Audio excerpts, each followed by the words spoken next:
using scarf. I think it seems to come from Indian tradition.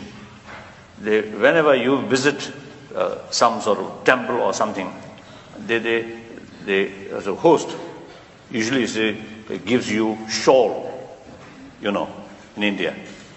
I think that's the original sort of kasota, original.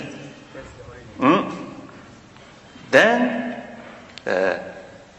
and also I think the Indian tradition, they usually say something you should put in their head. So that part gives you is something sign of respect, I think. So the tradition comes from India. Then this practice by Tibetan, not Chinese. But this material made in China.